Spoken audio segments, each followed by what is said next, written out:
उद्योग जगत के महानायक उद्योगपति रतन टाटा का निधन देश के लिए एक अपूर्णीय क्षति है। रतन टाटा का निधन कल यानी 9 अक्टूबर को देर रात हुआ। 86 वर्षीय रतन टाटा का खराब स्वास्थ्य के कारण उन्हें मुंबई के ब्रीच कैंडी अस्पताल में इलाज के लिए भर्ती कराया गया था, पर वहां कल रात अपनी अंतिम सांस ली। रतन टाटा के निधन की खबर देश दुनिया में जैसे ही फैली, उन परिवारों को ज्यादा भावुक कर दिया जो टाटा ग्रुप के परिवार में शामिल हैं, क्योंकि रतन टाटा भारतीय उद्योग को वैश्विक मंच पर प्रतिष्ठा दिलाई और इनके नेतृत्व में टाटा समूह कई ऐतिहासिक अधिग्रहण भी किए। समाज कल्याण में भी इन्होंने महत्वपूर्ण योगदान दिया।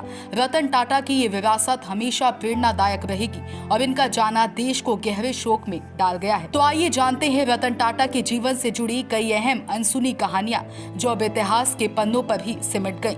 तो चलिए सबसे पहले शुरुआत करते हैं रतन टाटा के जीवन के बारे में।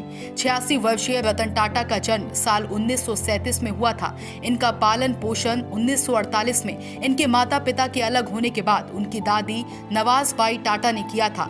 रतन टाटा साल 1962 में कार्नेल यूनिवर्सिटी से BA की डिग्री प्राप्त की थी। 1962 के अंत में भारत लौटने से पहले इन्होंने लॉस एंजलिस में जॉन्स और इमंस के साथ कुछ समय काम किया। 2008 में भारत सरकार ने इन्हें देश का दूसरा सर्वोच्च नागरिक सम्मान पद्म विभूषण प्रदान किया। उसके बाद ये 28 दिसंबर 2012 को टाटा सन्स के चेयरमैन के रूप में रिटायर हुए थे। रतन टाटा के सफर के बारे में बात की जाए तो रतन टाटा का सफर एक प्रेरणादायक कहानी है जो इनकी दूरदर्शिता, मेहनत और नेतृत्व कौशल को दर्शाता है, जो भारत के तमाम उद्योगपतियों को इनसे प्रेरणा लेनी चाहिए। रतन टाटा 1991 में ऑटोमोबाइल से लेकर स्टील तक के विभिन्न उद्योगों में फैले टाटा समूह की बागडोर संभाली। इसके बाद इन्होंने 1996 में टाटा टेली सर्विसेज की स्थापना की और 2004 में टाटा कंसल्टेंसी सर्विसेज TCS को सार्वजनिक रूप से सूचीबद्ध करवाया, जो कंपनी के लिए एक महत्वपूर्ण मील का पत्थर साबित हुआ। रतन के जीवन से जुड़ी और इनकी एक चर्चित कहानी के बारे में बात करें तो वो बेहद ही बड़ी रोचक रही। 86 वर्षीय रतन टाटा का जीवन बड़ा ही संघर्षशील रहा, पर रतन टाटा की सोच और सपने बड़े ही साकार रहे, जो कार्यकाल के दौरान टाटा ग्रुप ने उद्योग व्यापार जगत में नई ऊंचाइयों को छुआ।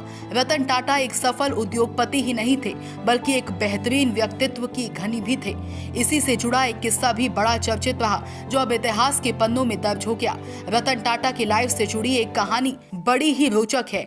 एक बार रतन टाटा अपने पालतू कुत्ते के लिए इंग्लैंड के प्रिंस चार्ल्स के हाथों मिलने वाला अवार्ड लेने नहीं गए। इस किस्से के बारे में भारत के बिजनेसमैन, कॉलमनिस्ट और एक्टर सुहेल ने एक वीडियो में बात की है। रतन टाटा की ख्याति भारत में ही नहीं पूरी दुनिया में है। उद्योग जगत में उनके योगदान के लिए उन्हें दुनिया भर से खूब अवार्ड मिल चुके हैं। साल 2018 में ब्रिटेन के तत्कालीन प्रिंस चार्ल्स III ने लाइफ टाइम अचीवमेंट अवार्ड देने के लिए बकिंगम पैलेस में इन्वाइट किया था। इसके लिए एक पूरा फंक्शन भी आयोजित किया गया था। रतन टाटा ने प्रिंस चार्ल्स कैसे अनुरोध को स्वीकार किया और लंदन आने के लिए हामी भर दी, लेकिन हुआ कुछ ऐसा जिस वजह से वो अवार्ड लेने नहीं गए। बीमार कुत्ते की वजह से अवार्ड लेने नहीं गए रतन टाटा। भारतीय बिजनेसमैन, कॉलमनिस्ट और एक्टर सुहेल सेठ ने इस किस्से के बारे में एक वीडियो में बात करते हुए बताया कि रतन टाटा के लाइफ टाइम अचीवमेंट अवार्ड के समारोह में उन्हें भी लंदन जाना था। 6 फरवरी के इस इवेंट के लिए वो 2 या 3 फरवरी को ही लंदन पहुंच गए थे। जब इनकी फ्लाइट लंदन एयरपोर्ट पर उतरी और इन्होंने अपना मोबाइल ऑन किया तो देखा कि उनके फोन में रतन टाटा की 11 मिस कॉल थी। इसके आगे बात करते हुए सुहेल सेठ कहते हैं कि इनकी मिस कॉल को देखकर वो हैरान रह गए। उन्होंने तुरंत रतन टाटा को कॉल किया। फोन पर रतन टाटा ने सुहेल से कहा कि वो इस अवार्ड को लेने नहीं आ सकते क्योंकि उनके डॉग टैंगो और टीटो में से कोई एक बहुत बीमार है। इसके बाद सुहेल ने टाटा से कहा कि प्रिंस चार्ल्स ने ये life time achievement award event आपके लिए रखा है, लेकिन बावजूद इसके रतन टाटा नहीं आए। प्रिंस चार्ल्स हुए मुरीद। जब इस बात का पता प्रिंस चार्ल्स को लगा तो वो रतन टाटा से काफी प्रभावित हुए।